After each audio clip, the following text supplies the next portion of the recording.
Halo, Assalamualaikum warahmatullahi wabarakatuh. Salam budaya, salam kebajikan. Om Swastiastu, nama saya Setia Budi. Umur saya 25 tahun sekarang. Dan saya seorang penulis. Iya, jadi sebenarnya hobi nulis gue itu berasal dari SMP. Waktu itu gue kena satu puisi yang sangat membekas di gue, Hairil Anwar. Dari situ gue mulai menyukai dunia tulis menulis dan menyukai membaca puisi, tapi sempat stop di SMK karena tugasnya lebih banyak dan karena gue dulu ngambil multimedia, gue sedikit jauh dengan dunia sastra. Tapi itu balik lagi ketika gue masuk di kuliah di jurusan penerbitan, karena mau nggak mau gue harus belajar tentang buku. Gue buka-buka lagi buku-buku lama gue, dan gue dari situ gue menyukai menulis sampai sekarang gue selalu menulis. Kalau sampai sekarang gue masih nggak jauh sih dari bidang menulis, pasti menulis. Kalau kemarin terakhir gue sempat menjadi junior producer di salah satu aplikasi muslim di daerah Blok M. Tapi untuk sekarang gue cuman fokus di freelancer aja sih. Tapi tetap di bidang menulis juga. Tulisan sampai saat ini gue sudah membuat lebih dari 5 mungkin buku. Tapi gue cukup idealis dengan buku gue. Gue tidak mencetak itu lebih dari 5. Dan semua orang berhak baca buku gue dengan gratis. Sistemnya begini, lo nggak usah bayar bukunya apa-apa, lo cuma bayar jasa cetaknya doang. Jadi bener-bener cetakannya misalkan nyetak itu harganya 20, misalkan taruhlah 40, ya lo cuma bayar 40, lo nggak ada bayar royalti segala macam, itu nggak ada. Karena buat gue, dengan lo membaca buku gue aja itu udah mahal banget dibanding uang yang lo punya saat itu. Gitu sih, dan gue nggak nyetak lebih dari 10 setiap buku gue. Sebenarnya inspirasinya awalnya gara-gara tugas akhir. Jadi di penerbitan kita harus buat kita harus buat tugas akhir buku. Bukunya boleh apapun, buku cerita, buku anak, buku novel segala macam. Tapi karena belum pernah ada buku puisi di jurusan gue sangat-sangat tertarik untuk membuat itu, dan sempat awalnya kesulitan, tapi itu justru malah jadi pertama tantangan, dan kedua gue jadi merasa kayak ternyata gue mampu, dan itu jadi buku yang sampai sekarang bikin gue nagih dan selalu gue bawa. Gue punya draftnya yang dalam bentuk awal jeleknya, dan itu nggak akan gue rapihin karena buat gue di situ ada value yang luar biasa sih. Sebenarnya kalau untuk menjadi seorang penulis, gue bukan tipikal yang pintar mengidolakan seseorang. Jadi sebenarnya nggak ada. Tapi yang membuat gue suka menulis itu Hairil Anwar. Yang judulnya Selamat Tinggal kalau nggak salah. Aku berkaca, ini muka penuh luka, siapa punya, gue lupa lanjutan baitnya. Tapi itu yang bikin gue jadi suka menulis. Gara-gara tugas di SMP suruh nyari puisi, tapi gue tidak menemukan puisi yang menarik di buku-buku SMP. Gue cari di internet, gue nemu puisi itu, dan itu yang ngebuka hati lah kalau kata hidayah gue untuk menjadi penulis. Kalau show off, iya gue pernah, karena gue juga tergabung di komunitas Ruang Suara Cibinong. Jadi di sana tuh komunitas yang dibilang puisi tapi dibilang gak puisi. Jadi di situ cuman kumpulnya orang-orang yang suka menulis dan suka mengekspresikan tulisan-tulisannya. Dan gue tergabung di situ di 2 tahun lalu kalau nggak salah gue tergabung, sampai sekarang juga gue masih gabung dan masih ada. Gue di situ mulai menikmati untuk menampilkan ekspresi gue terhadap tulisan-tulisan yang gue buat. Ruang Suara sendiri kita selalu mencoba merutinkan untuk bisa sebulan paling nggak sekali lah kita tampil di kafe-kafe di daerah Cibinong atau di Bogor, atau mungkin kita beberapa kali ngajak dengan komunitas di Bogor, komunitas di Depok untuk bikin acara bareng-bareng. Tapi kita selalu mencoba untuk membuat setiap 1 bulan paling tidak ada sekali. Tapi selama pandemi mungkin agak susah karena banyak peraturan PSBB dan sebagainya. Terus kita coba beberapa kali membuat secara online, juga masih agak susah gitu sih. Kendalanya di situ kalau sekarang. Tergantung buku yang gue pengen sebenarnya. Tulisannya kemarin gue tulis judulnya ada beberapa kayak Alagia, Anglo Cita, itu nggak lama, cuma 3 bulan. Jadi 3 bulan naskah dari awal sampai akhir itu udah selesai.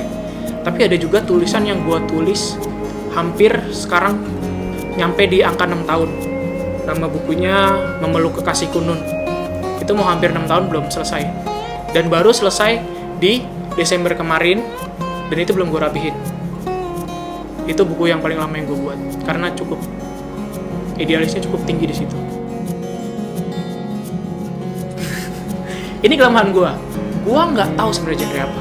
Gue cuman orang yang suka menulis dan membuat buku. Jadi genrenya justru malah ditentukan oleh beberapa teman-teman gue yang baca. Jadi ketika buku gue kasih teman gue yang A, ada yang bilang buku gue adalah jenisnya puisi. Terus ketika gue bawa yang ke B, ternyata dia bilang jenisnya adalah puisi esai. Terus ada yang bilang jenisnya kalau yang buat sedih-sedih gitu gue lupa namanya satu. Nah, justru gue pribadi, karena gue nggak tahu teoritisnya tapi gue suka praktek untuk menulis aja, gue jadi nggak tahu sebenarnya secara teoritis itu apa, tapi secara praktek gue selalu menulis setiap hari. Gue bisa bilang iya, bisa bilang enggak. Iya dalam artian, iya, menulis adalah hobi gue yang kebetulan bisa jadi gue uangkan, tapi punya batas tertentu yang nggak bisa gue batas toleransi tertentu. Jadi ketika gue cukup di sini idealis, ini realistis. Kalau gue lagi nulis puisi, gue nggak mau ada realistis yang masuk. Itu semua idealis gue. Tapi ketika ada orang minta realistis gue, idealis gue nggak akan masuk. Gue akan ngikutin orang itu mau apa. Jadi sebenarnya gue ngebagi zonanya itu di situ. Makanya buku gue nggak pernah gue usahakan untuk gue taruh di penerbit, nggak pernah gue coba untuk gembar-gemborkan ke semua teman-teman gue. Gue cuma nanya teman-teman gue yang dekat. Gue cuma punya 10, lo mau nggak? Kalau mau silakan, kalau nggak juga gue nggak ada masalah. Bahkan buku gue pernah dibajak di Wattpad. Jadi gini, gue termasuk orang yang menurut gue buku gue yang gratis itu nggak apa-apa. Dan gue membagikan itu PDF-nya ke semua orang yang gue kenal. Kalau lo minta ke gue pasti langsung kasih. Nggak peduli itu ntar mau jadi apa. Hingga suatu ketika gue menemukan buku gue di Wattpad, tapi dengan nama orang yang berbeda. Tapi covernya masih sama. Covernya adalah cover yang gue buat, cuma namanya diganti. Nama gue diganti nama dia. Isinya semuanya sama. Dan di saat itu gue nggak marah, tapi gue ketawa. Karena gue merasa ada seseorang yang sangat-sangat niat gitu, ngambil semuanya, diblok-blokan terus dipindahin. Kan itu kan butuh effort yang sangat tinggi. Yang marah justru pada teman-teman gue. Yang marah karena, ini harusnya nggak beginiin. Orang ini cara apresiasinya salah. Tapi buat gue, itu bentuk apresiasi yang gue nggak tahu, gue senang aja gitu. Beberapa ada, gue nggak mau sebutin itu siapa, tapi beberapa ada yang menanyakan sih sebenarnya. Email juga pernah ada, tapi gue nggak pengen sih. Gue takut, jujur ya, tampil di sini pun ini berat banget buat gue, karena gue masih punya kepikiran, pola pikir gue adalah kalau gue bisa melewati fase terkenal untuk bisa dikenal, gue pengen melewati fase itu. Gue nggak pengen nama gue dikenal, gue nggak pengen wajah gue dikenal, tapi gue pengen pola pikir gue yang dikenal. Makanya ketika dibajak, gue senang, karena pola pikir gue akan nyampe tanpa harus gue kelihatan gitu sih. Kalau ditawarin, gue masih cukup idealis untuk sampai saat ini sih, gue masih cukup idealis untuk bilang enggak. Belum, dan gue mengusahakan untuk tidak, karena di diri gue ada yang namanya nilai, ada yang namanya uang. Semakin banyak uang yang lo kejar, itu nilai bakal kabur. Tapi ketika lo ngejar nilai, lo nggak boleh masukin uang, karena itu akan jadi misleading lagi. Gue nggak mau aja, gue men-separate itu. Kalau gue nyari duit, ya nyari duit. Kalau gue mau bikin sesuatu karya aja udah. Iya, gue punya 2 podcast. Yang satu namanya Angkringan Rasa. Itu di situ gue membacakan, ada beberapa tulisan orang, ada beberapa tulisan gue pribadi yang gue buat, dibacakan. Biasanya pakai backsound sih, ada backsoundnya. Jadi kayak baca puisi aja. Terus ada satu namanya podcastnya Gak Salah Gak Bener. Itu Gak Bener Gak Salah, sorry kebalik. Gak Bener Gak Salah itu cuman buat ngobrol-ngobrol sama orang-orang aja sih, teman-teman gue gitu. Di YouTube gue bikin channel juga Angkringan Rasa. Sekarang gue ganti namanya Setia Budi. Itu gue iseng sih, gue cuma bikin 3 video aja, jadi baca. Gue penasaran, kayaknya gue bisa bikin deh baca, ada suara gue baca puisi, ada backsound, tapi videonya gue ambil sendiri. Jadi video ala-ala lah gitu, ala-ala anak-anak indie gitu kalau kata orang. Di cafe shop gitu kan. Ya gitu-gitulah pokoknya. Enggak, maksudnya itu maksudnya apa, konotasinya dari mana gitu. Bedanya mungkin gue nggak terlalu ngikutin tren kali ya. Maksudnya gue menyukai keadaan sore, tapi ya udah, maksudnya sore aja. Pagi juga nggak masalah, siang juga nggak masalah, malam juga nggak masalah. Gue tidak menspesifikkan diri gue sore atau kopi banget anaknya. Itu minum teh juga, kalau dikasih teh ya nggak apa-apa gitu. gue dikasih air putih juga nggak apa-apa. Cuman kebetulan kan kalau kemarin yang nge-trend tren coffee shop sangat tinggi kan kemarin, apalagi di kalangan remaja. Jadi mungkin gara-gara tren itu kayaknya jadi anak senja naik lagi, anak indie di Topik. Mantap.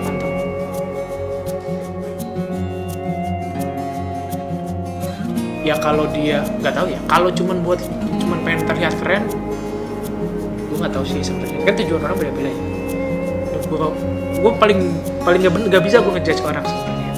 Tapi kalau menurut gue, selama dia suka melakukan itu ya nggak masalah. Yang masalah kalau cuman buat misal dapetin hati perempuan atau apa gitu, terus habis itu dimainin gitu, menurut gue itu yang gue nggak setuju.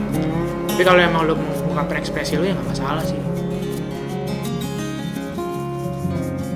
Buat gue puisi cuma butuh jujur, udah. Gak usah pengen jadi keren, gak usah pengen terlihat keren. Nah yang jadi problem sekarang adalah lo nulis puisi atau tulisan lo, tapi lo ingin dianggap sama orang. Lo pengen jadi keren di mata orang. Nah itu yang sebenarnya ngebebanin diri lo, karena lo jadi nggak bisa jujur dengan apa yang sebenarnya perasaan lo. Kayak nulis maksudnya kalimat yang sederhana juga buat gue bagus-bagus aja, nggak usah pakai kalimat-kalimat metafora kayak misalkan di matamu yang di atas rembulan atau segala macam. Nggak usah, lu jujur aja, saya duduk dan saya mencintaimu dari pertama kali saya melihat. Itu kan juga bisa jadi puisi gitu, tanpa harus lu bawa rembulan, tanpa harus lu bawa matahari. Justru itu yang bikin lu jadi tertekan, dan yang gue bilang tadi, lu jadi pengen, menurut gue ya, ini subjektif aja, lu jadi bukan menjadi jujur tapi menjadi pengen keren aja. Dan buat gue itu yang nggak baik sih sebenarnya. Ini sebenarnya buku ketiga gue. Buku pertama gue berjudul Perspektif, kedua Anglo Cita, ketiga Alagia. Ini adalah buku pembanding dari buku kedua gue yang berjudul Anglo Cita. Di Anglo Cita, gue ngambil berjudul Anglo Cita karena Anglo Cita berarti dalam bahasa Sanskerta sesuatu yang baik dalam hati. Sesuatu yang baik dalam hati dan diungkapkan. Itu Anglo Cita. Gue kasih ke teman gue yang beli buku ini, dan teman gue curhat dia gagal nikah. Dan ketika gue ngeliat buku gue, lahirlah Alagia. Sebenarnya bukan Alagia awal judulnya, Algia adalah dewa di mitologi Yunani. Gue lupa dia anaknya Hades sama Medusa kalau nggak salah. Jadi mereka menikah, lahirlah yang namanya Alagia, dan dia diberi nama Alagia karena dia penyandang dewa rasa sakit. Nah itulah alasan kenapa gue nulis ini judul Alagia, karena di sini isinya adalah kebangsatan saat lu jatuh cinta dengan benar, atau saat lu jatuh cinta berlebihan terhadap seseorang. Buat gue jatuh cinta yang berlebihan itu ujung-ujungnya adalah penyiksaan lagi terhadap diri lu. Dan ini adalah penyiksaan yang akan terjadi dalam diri lu ketika lu udah jatuh cinta dengan besar tanpa tahu akibatnya nanti, tanpa bisa memanage itu gitu, maksudnya gitu sih. Gue bikin judul ini lanjutannya. Jadi buat kata pembanding, saat lu suka sama orang mungkin lu akan bukan seperti ini, tapi ketika saat lu marah atau benci banget sama orang, lu akan jadi seperti ini gitu sih. Kalau dia mau beli bukunya tidak ada. Kalau lu minta PDF ntar gue kasih. Mintanya bisa dicek di, lu nge-DM gue aja di @ian_setiabudi, bilang kak gue mau minta buku lu yang ini dong, buku yang ini, pasti gue kasih PDF-nya.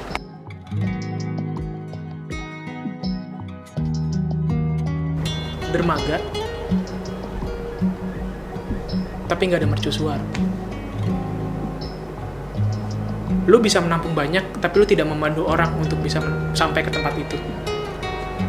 Kita terlalu serakah untuk diri kita sendiri tanpa memikirkan orang lain dalam bentuk apapun. Nah, jadi sekian obrolan kita di Retina hari ini. Kita ngobrolin tentang penulisan.